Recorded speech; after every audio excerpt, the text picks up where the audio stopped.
Студиядагы уникалдуу адамдар, социалдык көйгөйлөр жана жетишкен жактарды камтыган негизинен ток-шоу программасы сиздердин назарыңыздарда. Саламатсыздарбы?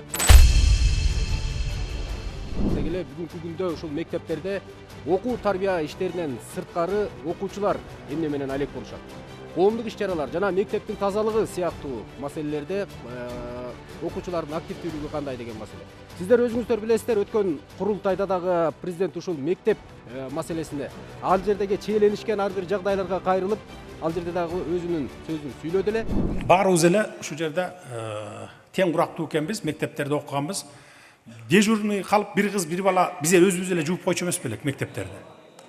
Өзүбүз эле жуучу элек го, деги уборщицасы жок эле. Уборщица жана 1-2 класстардыкын эле жуучу бизден, мен эсимде бала кезимде. Мына азыр Японияда эмдигиче чейин кичинекей балдар өзүлөрү жууйт. Бир уборщицасы жок Японияда мисалы. Өнүккөн өлкө. Ушуну жасасак болобу өзүбүздө? Же ата-энелер дагы ыйлап чыгасыңар, баламды пол жуудуруп атат деп.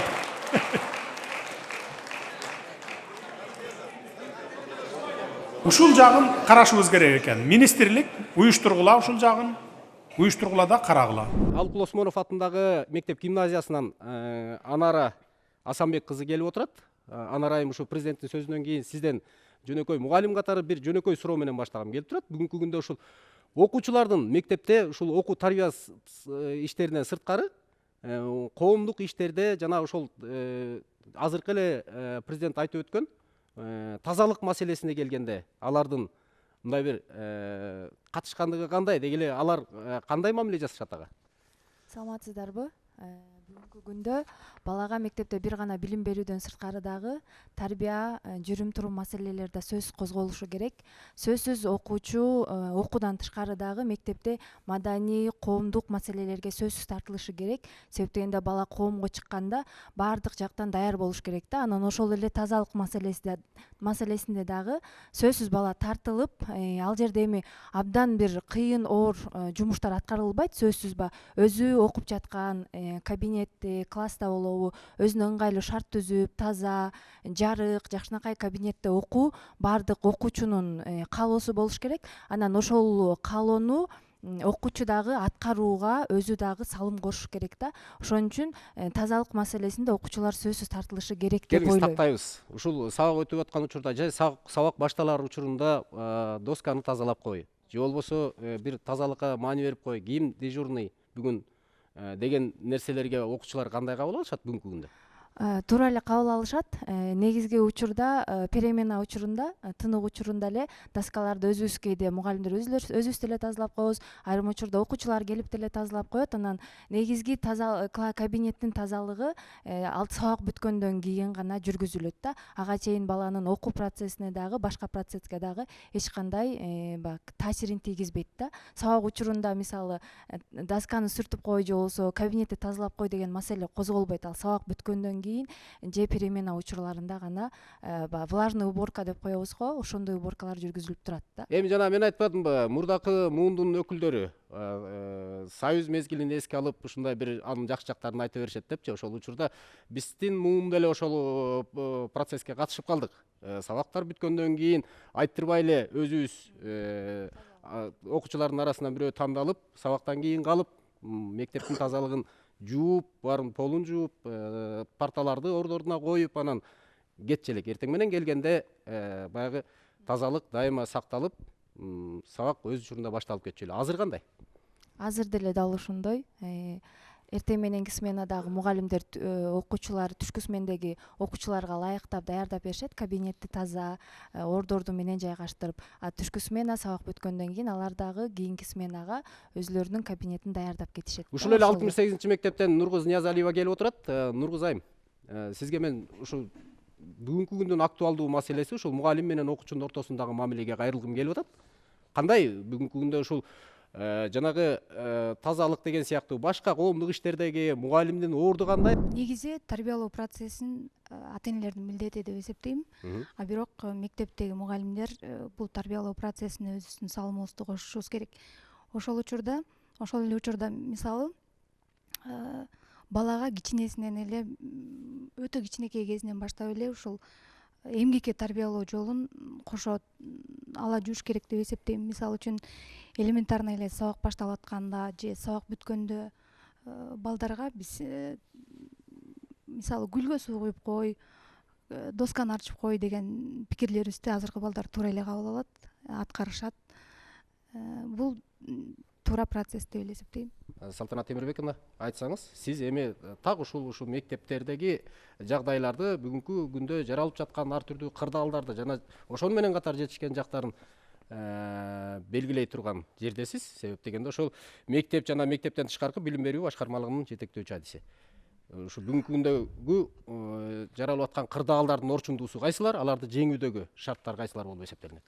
Белгилөө кетчү нерсе бул эмгекке тарбиялоо ошол жалпы билим берүү уюмдарында жүргүзүлүп аткан жалпы иштердин бир курамдык бир бөлүгү да. Анткени кандай гана процесс болбосун, билим берүү жаатында болобу же да башка коомдук иш чарада болобу, ар бир окуучуга биз билим берүү менен кошо тарбия процессинде кошуп кетүүгө умтулабыз да. 45 мүнөттүк сабак учурда жок дегенде 5 мүнөт же 10 мүнөт мугалим өзүнүн кандайдыр бир тарбиялык элементтерин кошуп кетет да. Ар бир сабак берүү учурунда ар бир мугалим бир сүйлөө менен болсо дагы балага тарбиялык жагынан көп орчундуу темаларды да козгой кетет. Ошону менен бирге жана жогоруда да айтып кетишти, ошол эле досканы сүртө кой же эшикти жаап кой, гүлгө суу куя кой. Бул дагы кандайдыр бир билим берүүдөгү жакшы процесстерди камтыган ошо бир бөлүк да. Биз көп көйгөй болот. Мисалы мен деле балдар мектепте окуйт. Ата-энелер арасында көбүнчө ошол ата-энелер арасында көп сөз болот да. Анткени мисалы балдарды мектептен кийин калтырып жанагындай коомдук иш чараларга же болбосо ошол эле мектептин ичиндеги тазалыкка көңүл буруу процесстерине аралаштырса, ата-энелер көп учурда каршылыктарын билдирип чыгышат да. Биз ошол көйгөйлөрдү чечүү үчүн үй бүлөдөн балдарга туура багыт беришибиз керек. Анткени ошол эле учурда мисалы кээ бир ата-энелер ушундай маселелерди козгойт да. Мисалы менин балам ооруп жатса, анан кийин кантип суу ташыйт же болбосо гүлгө кантип суу куймак эле, же полду жууса эртеңки ооруп калат, эмнеге менин балам жууш керек? Ушундай маселелер көтөрүлөт да. Бул сөздүн бул бүгүнкү күндүн ачык көйгөйү да. Ал эми ошол эле учурда бир дагы бала каршы болбойт. Анткени бул ошол мектептеги, ошол класс ичиндеги коомго аралашуусу, анын ошо эртеңки күндөгү эмгекке муктаждыгын аныктоо, ачыктоо же болбосо чогуу бир кандайдыр көйгөйлүү процесстерге катышып жана ошонун аркасы менен туура багыт алууда. Мисалы кыскача токтоло кетсем, балким мисалы баягы шок балдар болот эмеспи мектепте, чачып мисалы таштандыларды таштап коюшу мүмкүн, же болбосо ошол эле баягы полду жууп кетүүдөн качып кетиши ыктымал да. Бирок ошол учурда эгерде баланы үйдөн багыт берип, ошол окуу процесси менен биргеликте коомдук процесстерди аралаштырууга туура баягы багыт берсе, ата-эне, мугалим, ошол эле классташтары, анда ал бала эртеңки күнү ошол мен туура эмес кылчу экенмин, бул нерсени таштабайын, бул нерседен арылайын, мен жууп аткандан кийин менин эмгегимди баалашсын деп, бул дагы кандайдыр болсо бир процесс, бул дагы бир механизм да. Эртеңки күнү бала өзүнүн жаратылышын, өзүнүн айлана чөйрөсүн, ошол эле өзүнүн баягы мектебин, аянтын таза кармоого, ошо менен бирге өзүнүн дагы баягы ички дүйнөсүн, жанындагы жолдошторунун дагы баягы ички оюн аныктоого жардам берет да. Бул мен ойлойм, бул чоң процесс. Ошол мектепте бир гана мугалим жана бала окуучу эмес, бул жерде ата-эне, окуучу, мугалим, мектеп төрт тарап тең бирдей иш алып барыш керек да, мектептен да биргелешип. Анткени биргелешип бир кандайдыр чогуу механизмдерди иштеп чыгып андан ары иш жүргүзбөсө биз бир жерде топтолуп тура беребиз да. Балдар бир да балага каршы болбойт. Эгерде мисалы ошол ата энелер айтып чыгат менин балам кандайдыр бир жагдайларга байланыштуу ишке аралаша албайт десе, анда анын механизмдерин да ойлоп чыксак болот да. Бул жерде эч кандай көйгөй жаралбаш керек. Эмгек процессине катышуу менен окуучулар өзүн өзү тейлөөгө үйрөнүп атышат, команда менен иштөөгө. Деги эле ошо жалпы адамдык сапаттарды калыптандырып атат деп да айтсак болот бул жакта. Ар бир ишке жоопкерчиликтүү мамиле жасоого тарбияланып атышат. Анан ата эне деп атабыз, ата эненин бул бүгүнкү күндө ошо кайчы пикирлер болуп атпайбы? Соц тармактардан алып атабыз бул маалыматтарды. Талаш тартыш маселелери болуп атат. Мындай маселе болбош үчүн ошо окуу жылынын башында ата энелер чогулушунда, ошо жалпы ата энелер чогулуу уюштурулат, класстык ата энелер чогулуу уюштурулат. Ошол чогулуштарда ата эне менен макулдашып, ата энелерге түшүндүрүү иштерин жүргүзсөк, мындай көйгөйлөр жаралбайт болуш керек деп ойлойбуз. Ата эне мектеп окуучу 3 илтиги бекем болгондо, бир максаттуу иш алып барганда мындай көйгөйлөр жаралбай чоң ийгиликтерге жетишебиз деп Сиздердин мекемеде, сиздердин мектеп лицейде ушундай кырдаалдар жаралып турабы, Баймабай? Андай учурларда кантип жеңесиздер? Мындай процесстер жаралбайт деп айта алабыз. Ата энелердин колдоосу жакшы, ата энелер менен чогуу бирдикте. Ошо колдоосу жакшы болуш үчүн биз деле билип алалы, башка мугалимдер деле билип алсын. Кантип иш алып барыш керек ата энелер менен? Биз ошо окуу жылынын башында балким сиздердин система башка, балким башкача ыкма менен ишке ашырып атасыздар. Педагогдор билип алсын. Жаңы окуу жылынын башында жалпы ата энелер чогулушу уюштурулат. Бул жерде ошо окуу процесси, тарбия процесси боюнча толук маалыматтар берилет. Андан тышкары класстык ата энелер чогулушу болуп, ошо класстык чогулушта дагы жалпы ошо ата энелерге маалыматтардын баардыгы берилип каралат. Анан бизде жалпы эле бул жакта кесиптештерим да айтып өттү. Башталгыч класстан 5-класска чейин класстык дежурстволор уюштурулат. Уюштурулганда ал жакта балдардын жаш өзгөчөлүгүнө жараша гүлдөргө суу куюу, ошо терезенин чаңын сүртүү, доскаларды тазалоо процесстери жүргүзүлөт. Ал эми 5-класстан 11-класска чейин ар бир класста нөөмөтчүлүк уюштурулуп, 3төн окуучу чогуу бирдиктүү класстын ичин тазалоо иштери жүргүзүлөт. Албетте өткөндө ушундай бир маселе көтөрүлдү го. Мен каршы болгон жокмун, наоборот туура көрдүм. Себеп дегенде эми баары тең эле мугалимдердин дагы жакшы жактарын ойлоп, эми ар кандай мугалим бар, мисалы үчүн жаман деп айтпайм, баары эле жакшы. Эми баары кимдин өзүнүн характерине жараша мамиле кылышы да мүмкүн. Анан балдарыма мен наоборот айттым, көрдүңбү? Кылыш керек, балдардан чыкпаш керек деп. Анан мен балдарым эми айта албайм, жаман эмес да, айтканды кылат. Мен каршы эмесмин, туура эле көрөм, макулмун. Кылсын ар бир окуучу, класстарды тазалашсын. Негизи чоң класс болсо ии демекмин да, анан кээде баягы аябай кичине класстар дагы жуйт го. Алар байкуштар кичинекей болуп, анан чакаларды көтөрүп, манча эмес көз карашым. Биздин школда окуп жүргөн кезде биз жуучубуз бол. Бирок эми чоң класс болгондо канча 7-8 класстарда жуучубуз. Менин көз карашым пол жууганга жакшы эле. Анткени себеби балдарыбызды деген биз ата энелер эле мугалимдердин бүт эмесин түшүрүп салдык, действительно ата энелерчи. Анткени себеби мурда биз жашынакай эле пол жууп эле, эчтеке болбой эле, өлбөй житпей эле мугалимдерден таяк жеп эле, мынакей азыркы биздин президенттерибиздин баары эле ошентип чоңойгон да, туурабы?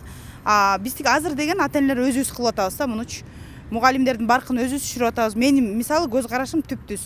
Жашынакай пол жууса эчтеке болбойт. Биз мектепте сабактан кийин парталарды сүртүп, полдорду жууп, доскаларды арчып, мусорду төгүп, уборка кылабыз. Бизге кыйынчылыкта кереги жок, кыйын эмес. Группаларга бөлүп кылып кетип калабыз. Мектепте окуганда пол жуучубуз, доска арчыбыз, дежурный болчубуз. Ал эң жакшы эле болду. Анда биз жаман болгон жокпуз. Бир топ жетишкендиктерге жеттик.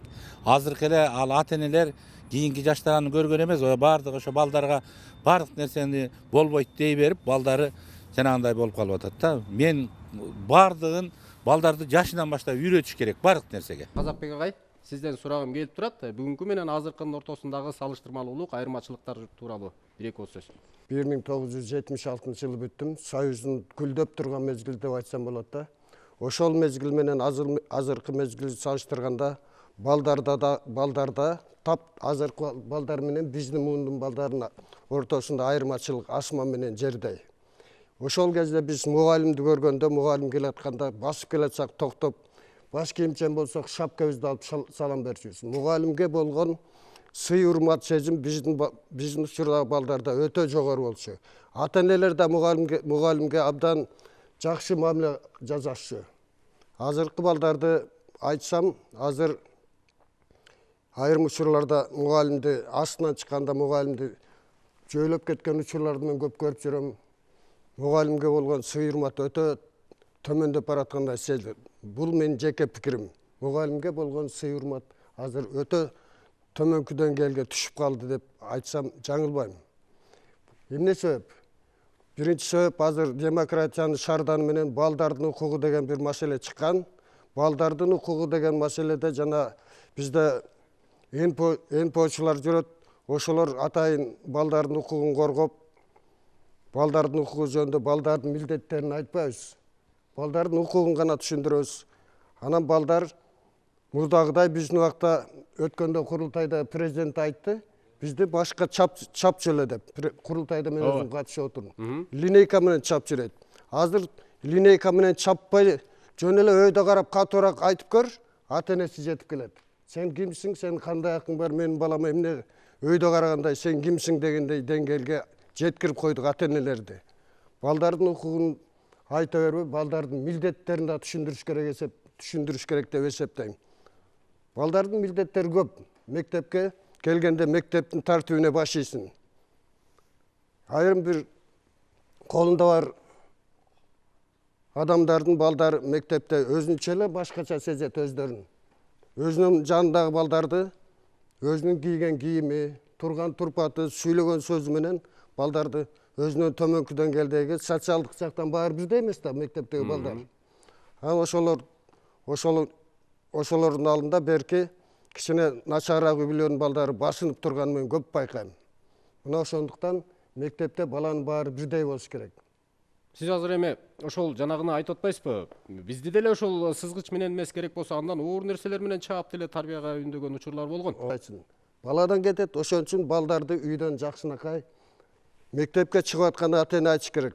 Эженин, агайдын айтканын кыл, башый деп туруп жөнөтсө, мектеп менен ата энелердин байланышы тыгыз болуш керек. Ата эне баласын мектепте кандай окуп атат, кандай жашап атат, кандай жүрүп атат, кандай туруп атат, ошону мектепке тез барып турса, баласынын ким экенин кандай ата эне болсо да билет. Мектеп менен ата энелердин байланышын тыгыз болушун мен каалар элем да. Шазада мырза, ошо бүгүнкү билим берүү айдыңында жаралып жаткан айрым бир көйгөйлүү, азыр сөз болуп жаткан маселелерге сиздин көз карашыңыз. Доор алмашат экен, убакыт өтө берет, муун алмашат дегендей, эң биринчи кезекте албетте менин жеке пикиримде дагы ушул балдардын өзөгүн, тарбиясын ушул үй-бүлө берет, үй-бүлөдө башталат бардыгы тең. Мугалим менин оюмда педагог, татыктуу деңгээлде, жогорку деңгээлде педагог болсо, албетте ал ар кандай ыкма менен баланы тарбиялаганга акылуу милдети бар, укугу дагы бар.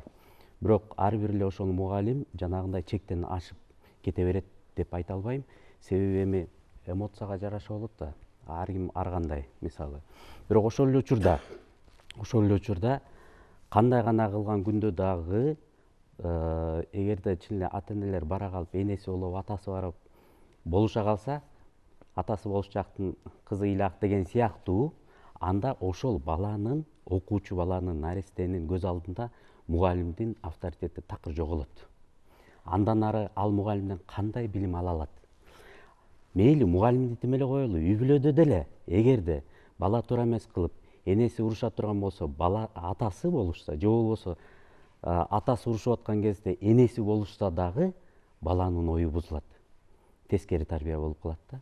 Демек жалпы жолунан албетте аша чаппай ар бир нерсенин өзүнүн чеги болот. Бирок бала болгондон кийин баланы үйдө болобу, мектепте болобу тарбияга чоң улумун муктаж, ошого мажбур. Демек агай айткандай аны кимден эмне кетти териштирип, анан ошого жараша менин оюмча мектепте дагы татыктуу билим гана албастан тарбия таалим алышы дагы бул шарт. Эми сиз эл аралык практикаларды да көрдүңүз. Ошол жакта жашап иштеп да көрдүңүз, окуп да көрдүңүз. Анан Ал жакта кандай экен? Мамлекеттик кызматкер болгондон кийин Япон мамлекети менен Кыргыз мамлекетинин ортосунда келишимдин негизинде ошо мамлекеттик кызматкерлерди 2 жылдык магистратурада ар кайсы кесип боюнча билимге окууга жөнөтүп турат жылына. Ошонун магистранты катары биз дагы үй бүлөбүз чогуу бар, ошол жерде окуп, иштеп жашап келдик. Ал кезде мына менин кызым жаңы 1-класска барган кези 6 жашар кыз болчу ошол кезде. Анан мен бир нерсени так абдан өзүмө бекем тутундум. Мисалы биз мамлекеттик кызматкер болуп, чоң киши болуп, үй бүлө күткөн күндө дагы ошол жерге барып магистратура же болбосо студент окуучу болгондон кийин биз мугалимдерди Япон коому өтө терең сыйлап урматтайт экен. Мектеп же болбосо бала бакча болобу, жогорку окуу жай болобу, эгерде окуучу болсо эле мугалимди сенсей деп, анан ушундай бир өзгөчө мамиле жасашат. Окуучу дагы, үй бүлөсү дагы баардыгы тең мугалимге өтө жогорку сый мамиле, урмат менен жасайт экен. Себеби алардын ишениминде бул билим бул чын эле ийне менен кудук каскан сыяктуу болгондон кийин ошол билимди берип аткан адам бул жөн адам эмес. Анын ошол аракетин, билимин, ошонун баардык аракетин сыйлоо менен ошого жараша татыктуу деңгээлде билим алып калалы деген урмат сый көрсөтүшөт экен. Бул япондордун өзгөчөлүктөрү. Деги алардын салт санаасы, үрп адаты, анан жана башка жергиликтүү айырмачылыктары, мисалы таптакыр биздикинен башкача да. Анан мисалы эл аралык практикаларды колдонобуз дейбиз. Ошолорду колдонсок болобу деген суроону да коебуз. Бирок ар бир элдин ошо Япон эли сыяктуу өз алдынча бир салт санаасы, үрп адаты жана башка айырмачылыктары толтурат. Алардыкын алып келип биз колдонуу Кыргызстандын, биздин элдин менталитетине туура келчү жагдары барбы? Айрым жактарын алсак болобу мисалы? Албетте, албетте. Мындай сыртынан караганы менен Япон мамлекети чын эле алдыга бир топ өнүккөн мамлекеттердин катарында, бирок ошол эле учурда Япон элинин дагы мындай Кыргыздын адеп ахлактык, нарктуулук жагына окшош жактары бар. Мен жогоруда айткандай сенсей деп мугалимди сыйлап ызаат көрсөтүү, урмат көрсөтүү бул бизде дагы улуу муунга эң биринчи кезекте урмат сый көрсөтүү. Болуп дагы ошол улуу мугалим жашы гана улуу болбостон, ал ошол билимге ээ болуп жаткандан кийин ошол билимине таазим берүү. Мисалы кыргыздарда азиз деген аябай жакшы сөз бар. Азиз деген сөз. Ошол азиз деген сөздүн бир мааниси бул аалым. Аалым. Эмне үчүн аалымдарды азиздейт? Себеби бул өтө жогорку деңгээлде, билими дагы, руханий жагынан дагы жогорку деңгээлде турган адамды аалым деп коет, же болбосо азиз адам деп коет. Ошол азиз адамга демек жашы болобу, карысы болобу таазим этип, билимине ыраазы болуп, ошого сый көрсөтүш керек деген пикирдемин да. Демек, албетте Япон мамлекетинен дагы ошондой улуу нерселерин, баалуулуктарын, мугалим менен окуучунун ортосунда болгон мамилени, ошол эле ошол окуучунун мугалимге болгон сый урматын, таазимин, билимин алып калууга умтулуп аткан нерсесин бизде колдонуу толук мүмкүн деп эсептейм. Кыргызстанда көрүп келдиңиз практиканы. Анан Кыргызстанда кандай экен, ал жакта кандай экен, анан бүгүнкү күндө ошо кантип окуйсуңар, окуу тарбия иштерине кантип аралашасыңар? Мен кичинекей кезимде 1-класста Японияда окуп келгем. Ал Японияда бул албетте Кыргызстан менен айырмачылыгы бар. Себеби 1-класстан баштап эле кичинекей балдар өзүнүн эмгекке үйрөнүшөт жана өзүнүн аркасынан тазалоону дагы үйрөнүшөт. Ал жакта тамак берүүдө дагы дежурстволор бар жана ал жакта өзлөрүнүн аркасынан дагы тазалап өтүшөт. Ал эми Кыргызстанда болсо 1-класстан 5-класска чейин балдар антип жуубайт, жөн эле досканы сүртүп, гүлгө суу куюп коюшат. Ал эми 5-класстан 11-класска чейин кадимкидей эле дежурство болот. Азыркы учурда менин мектебимде сабак бүткөндөн кийин 4-5 бала болуп классты дежурство кылып жуушат. Бул менин оюмча Канчанчы класссыз сиз? 9-чу. 9-класс, э? Бул менин оюмча абдан туура деп эсептейм. Албетте оор эмес жана экинчи сменага дагы бул туура болот. Ыңгайлуу болуш үчүн бул туура деп эсептейм. Жана мугалимдер бул көз карашка дагы туура кабыл алышат. Албетте ата энелерден дагы көз карашты ошондой каалайт элем. Себеби бул туура жана кээ бир учурда ата энелер дагы буга көз карашы башкача болот. Жана ушул дежурстводан дагы качып кеткен дагы учурлар болот. Сиздин досторуңуздун ата энелери жана өзүңүздүн ата энеңиз кандай карайт? Тазалыкка аралашууңарга? Тазалыкка аралашуу бул туура деп көз караштабыз. Себеби бул эмгекке үйрөтөт. Ошондуктан. Жана уктуңуз да кээде мугалим катуураак урушуп койгондо кээде ачуусу келип кетип чабыйышы да мүмкүн кээде. Ошондойго кандай карайсыңар? Азыркы учурда мектепте мугалимдер антип урушпайт. Балдарды негизи эмгекке тарбиялоодо алгач ушу ата энелер менен иш алып барыш керек экендигин жакшы билишибиз керек экен. Себеп дегенде орто жолдо бала чайналып калган учур болот да. Мектептен класс жетекчиси урушат, дежур бол деп, үйүнө барса ата энеси урушат, эмне үчүн дежур болосуң деп.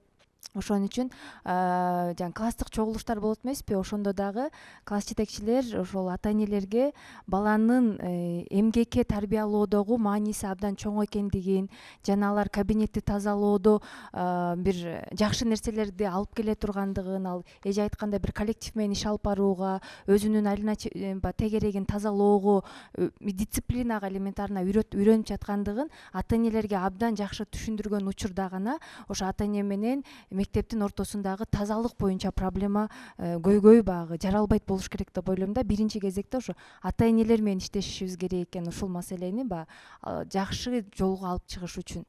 Андан сырткары жогоруда балдарды жана уруп чабып деген маселе да козголуп калды. Бүгүнкү күндө көпчүлүк окуучулар мендигин сыйлашканды талап кылышат да. Менин жакшы окугандыгымды эмес, жосо мен кийген кийимимди эмес, жосо менин жүзүмдү эмес, эң алгач менин мендигимди, личность катары сыйлаңыз, андан кийин гана мен сиздин сабагыңызды окуйм деген позициядагы да окуучулар бар да. Ошон үчүн коом доор алмашканга жараша мугалим дагы өзүнүн билимге болгон, окуучуга болгон мамилесин, көз карашын канча бир деңгээлде өзгөртүп жаңыланууга өзүнө шарт түзүш керек. Ошондо гана баягы окуучу менен мугалимдин ортосунда көпчүлүк конфликттер жоюлат болуш керек деп ойлойм да. Бүгүнкү күндүн көз карашы менен мындай өнүгүп аткан заманда жанагы биз айтып аткан эмне үчүн мектепти жууш керек менин балам?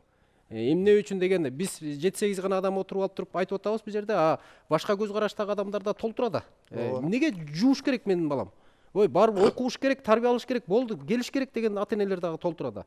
Керек болсо жана биз айтып аткан, сиз айтып аткан анча-мынча какыс кылып койсо эчтеке болбойт деген сөздү сизге азыр беттен ала турган ата энелер бар. Эмне үчүн менин баламды какыс кылыш керек? Эмне үчүн чабыш керек? Эмне үчүн катуураак урушуш керек деген дагы бар да, Шазада мырза. Ушундай мындай эки ача пикирлерди кантип мындай бир орток пикирге келтирип, анан бир окуу тарбия иштеринде бир ыкма катары колдоно алабыз?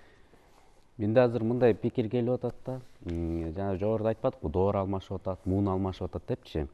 Мисалы азыркы учурда 21-чи кылымдын 20-чы жылдарына, мисалы 24-чү жыл кирип келди. Биздин Кыргызстандагы жашап жаткан негизинен жалпы жолунан алсак, ошол балдарыбыздын алтын доору десек болот да. Мисалы убагында кыргыздарда билесиздер 20-30 жылдан арыраакта атасынын көзүнчө, ата энесинин көзүнчө баласы баласын өпчү эмес. Туурабы? Мисалы баласын өпчү эмес, ыйба көрсөтүп, атасынын, ата энесинин алдында баласын эзили өпкөнгө менин кандай укугум бар? Же болбосо улумунда тарбиялап койчу, сен өзүң бала туруп кыйын болуп калдыңбы деп мисалы. Анын негизинде көбүнчө ошол небере чоң ата, чоң апага бала болчу. Көп иретте ошол чоң ата, чоң апасы бакчу, чоң ата, чоң апасы карачу. Ал эми алардын өзүнүн баласы, ал кезеги келип, ал өзү чоң ата, чоң апа болгондо гана толук кандуу ата энеге баланы жакшы көрүп, сүйүп көрүүгө толук укуктуу болчу деп эсептейм да. Албетте башынан эле, байыртадан эле баланы кыргыздар ушул бекеринен балга тенеп өзгөчө жакшы көрбөйт, бүт эле адамзаты болгондон кийин деп ойлойм да. Бирок ошол эле учурда кыргыздын өзүнүн дагы кандайдыр бир жазылбаган мыйзамдардын негизинде, наркынын негизинде балага тийиштүү деңгээлде тарбия берүү максатында эч качан үлгүлүү үй бүлө боло турган болсо баланы чоёктотуп эркелетчү эмес. Биз кичинекей кезде деле кичинекей бала эч качан коноктун үстүнө кирчү эмес. Уруксат жок болчу, мисалы да. Аны менен мен азыр балдарды жок жергиле, жаман көргүлө деген жок. Жок, жакшы көрүш керек. Баланы да баладай жакшы көрүш керек. Бирок кайсы бир учурларда менин жеке пикиримде азыркы жаш муун, жаш ата-энелер кандайдыр бир деңгээлде ошол эркеликтин чегинен өткөрүп коюп атат окшойт деп ойлоп атам да. Баланы өзүлөрү бузуп коюп атышат. Балким. Себеби мен тайнем айтчу эле, балаңды кудайыңдай сыйласаң, бир күнү башыңды курмандыкка чалат деп. Ал жерде деле бардык эмес. Баланын дээринде да болот. Бирок баары бир бала деген бала. Эгер деле эркелетип эле, оюндагыдай толук болуп эле, анын каалаган максатын жасай бере турган болсо, мына мектепке барганда өкүнүчтүү бул эже агайларга барганда, сиздерге барганда жанагы үйүндөгү мен деген кыялын анан эженин алдына, мугалимдин алдына көрсөтөт. Көрсөткөндө анан мугалим аны тарбиялаш керек болот. Жанагындай айтканда, ар кандай мугалим болсо деле ал адам да эмоцияга алдырып кетиши мүмкүн. Албетте бул жерде мисалы такыр эле сабап чаап, бир жерин канжалатуу дегенден такыр алыспыз, каршыбыз ага. Мугалимде делечи мисалы. Бирок ошол эле учурда үйүндө татыктуу деңгээлде көрбөй калган тарбияны тилекке каршы мугалим өзүнүн түздөн түз милдетинен сырткары дагы тарбиялаш керек болуп калып атпайбы? Демек, ушул жерде туп-туура ата-эне өзү дагы түшүнүш керек. Баласын кайсыл чектен чыгарып атат, кайсыл деңгээлге чейин чоёктотуп салып атат, анан мугалимге канчалык түздөн түз милдетинен ары дагы кошумча милдет кошулуп калып атат. Мисалы, аны да түшүнүш керек. Демек, мына өзүм эле кызым айтты. Мен дагы каршымын деди, мисалы, уруп сокконго. Азыркы балдар андайды көргөн эмес. Мисалы, ошол эле президентибиз туура айтты. Эгерде мектептен үйгө барып, мени мугалим урушту деп даттана турган болсок, ошол эле биздин муун, акыркы муун болуп калды го. Сен атаңдан, апаңдан кайра таяк жешүсүң.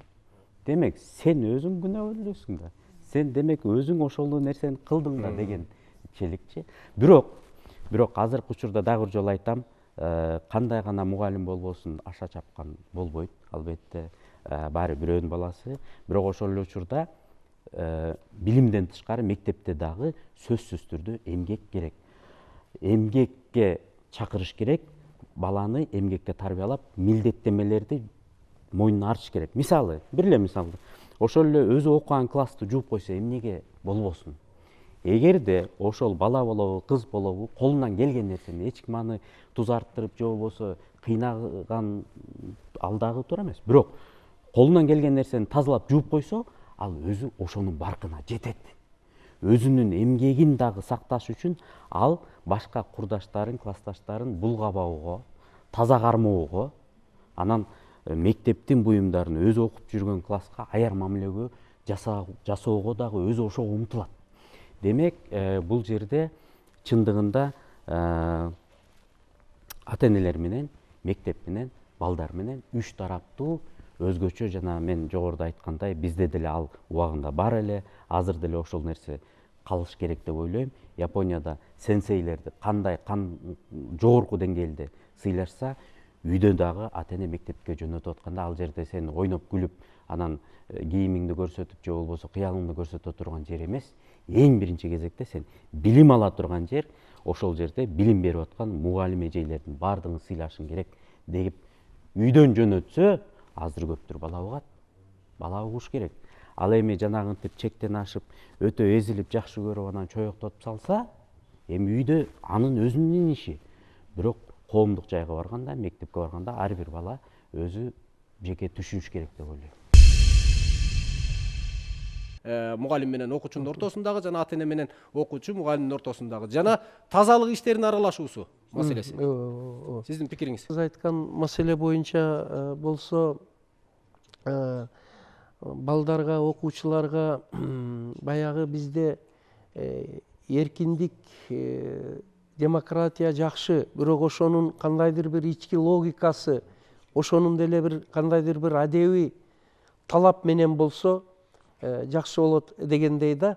Анан жанагы ушу балдарга такыр эле эркиндикти берип коюп, мугалимди укпаса, сыйлабаса, жана агай айткандай кээ бир учурларыны телефон менен тартып алса, бул кичине туура эмес болуп калат да.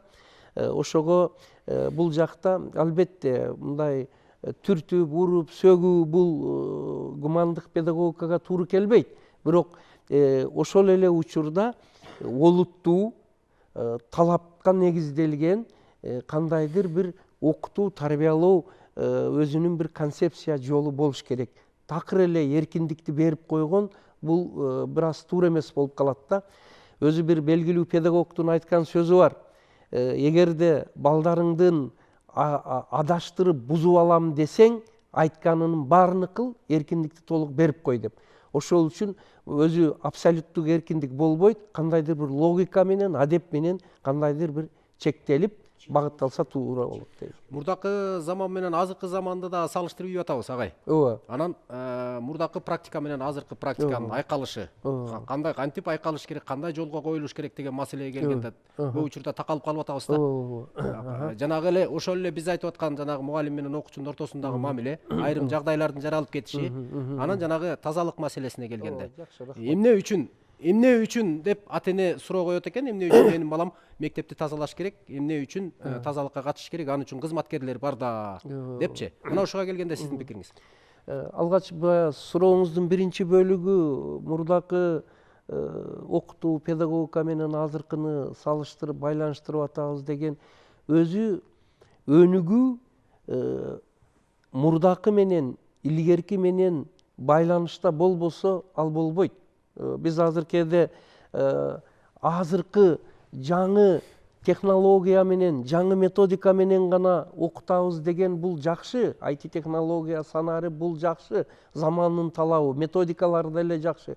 Бирок ошол эле убакта ата бабабыздан келген этнопедагогиканын салты, кылыгыздын наркы, мына ушул адеп ахлагыга негизделип, улуу педагогторубуздун мына Молдонияз, Бектур Исаков сыяктуу улуу педагогторубуздун ошол эле сонун окутуп жүргөн, балдары жакшы ийгиликтерге жетип жүргөн. Ошол үчүн муну айкалыштырып алып кетиш керек да. Мен көбүнчө ушуну жалпы 49 жыл болсо, анын 25 жылыда ошо сиз азыр алып барып жаткан темада эксперимент жүргүздүм да, кандай кылганда балдарыбызга эркиндик менен жоопкерчиликтин тең салмактуулугун сактайбыз деген, үй бүлөнү кантип тартабыз деген. Ошол үчүн бул өтө туура, айкалыштырыш керек. Экинчи баягы тазалык маселеси боюнча эми мына министрлигибизден ошол боюнча айтып атат, коомчулукта айтылып атат.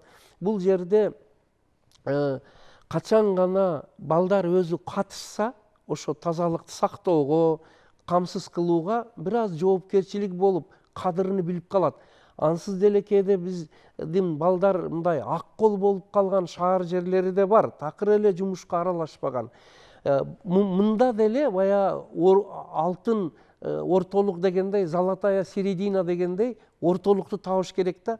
Балдардан кыш суукта суук суу же болбосо ошо туура эмес ишке тартып коюш, бул деле бир туура эмес жагы болуп калат. Ошого жараша шарты болуп болсо, балдардын алы жеткен тазалыкка катышуусу бул тарбиялык жагы дагы, жоопкерчилиги дагы, анан чоңдордун эмгегиге урматты камсыз кылуу жагы дагы өтө баалуу деп эсептейм. Салтанат Эмребековна, агай айткан ошол жанагы балдарды эмгекке тартууда, жанагы коомдук иш-чараларга же болбосо жанагы ошол эле биздин жөнөкөй эле илгертем келаткан тазалык маселесине аралаштырууда бүгүнкү күндө ошол шарттардын баардыгы барбы мектептерде?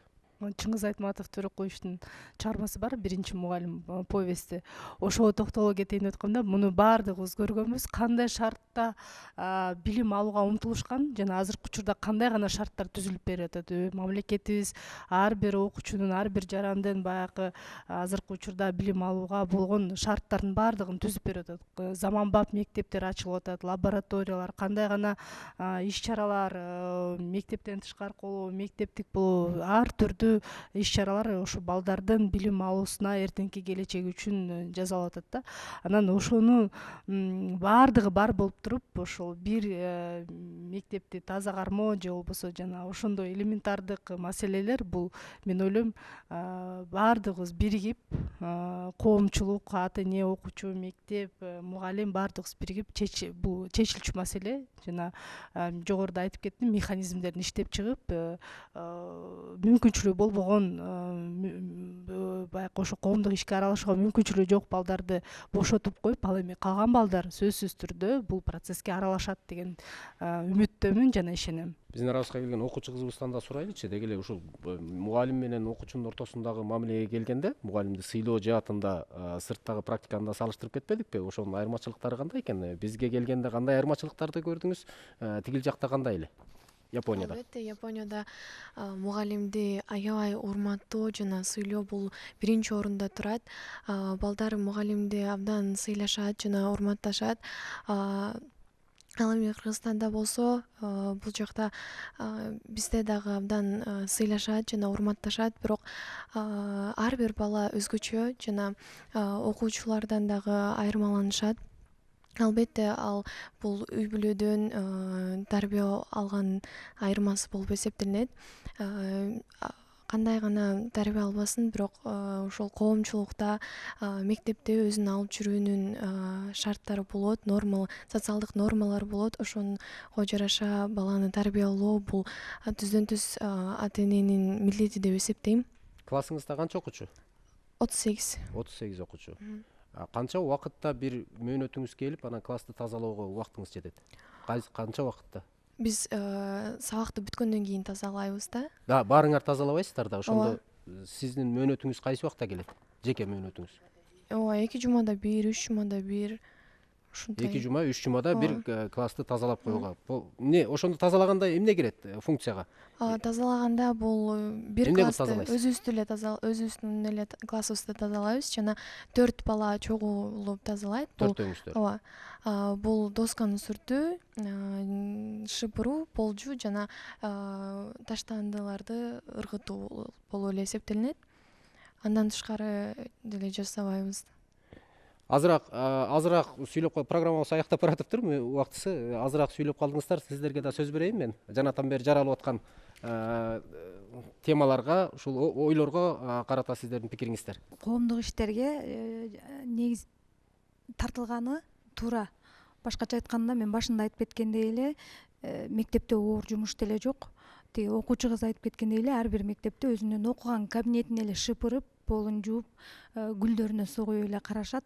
Муну балдарда калыптандырып коюу баланы эмгекке тарбиялайт. Келиңиз, сиз айтып коюңуз. Эртеден берки талкуудан улам бир жыйынтыкка келсек болот экен. Бүгүнкү күндө эгер биз коомго мыкты инсанды тарбиялап алып чыккыбыз келсе, эң алгачкы учурда ошол ата энелер менен жакшы иш алып барышыбыз керек экен, ата энелерге жакшы түшүндүрүү иштерин жүргүзүшүбүз керек экен. Ошондо гана ата эне, мектеп, мугалим, окуучу деген баягы тандем жакшы иш алып барып, анан бир жакшы жыйынтык алып келет. Тарбиянын башаты үй бүлөдөн башталат дейбиз. Ошо үй бүлөдөгү адеп акылак нормаларын баардыгы калыптанса, мындай көйгөйлөр жаралбайт деп ишене алабыз. Ошол эле ата эне, окуучу, мектеп үчүлтиги бирдиктүү бир максатта иш алып барса, бирин бири колдоо менен, анда биз жакшы ийгиликтерди жарата алабыз деп дагы баса белгилеп айтып кетким келет. Гапыр агай, тажрыйбалуу педагог катары бүгүнкү биз ошол билим берүү тармагындагы такалып бир чыга албай аткан маселеге келгенде ушул чыгуунун жолдору кыскача айтып коюңуз. Дагы бир жолу мен ыраазычылык айтам, ушу актуалдуу теманы алып чыгыпсыңар депчи. Эми жанагы азыр мына эжекейлерибиз, агайларыбыз айткан маселе баардыгы үй бүлөдөн башталат дегенди анча констатация фактов болуп айтылып жүрөт. Бирок эми ошол үй бүлөнү деле бала тарбиясы мектеп менен кызматташууга, мугалимдин эмгегин урматтоого алгач ата энени алып чыгыш керек.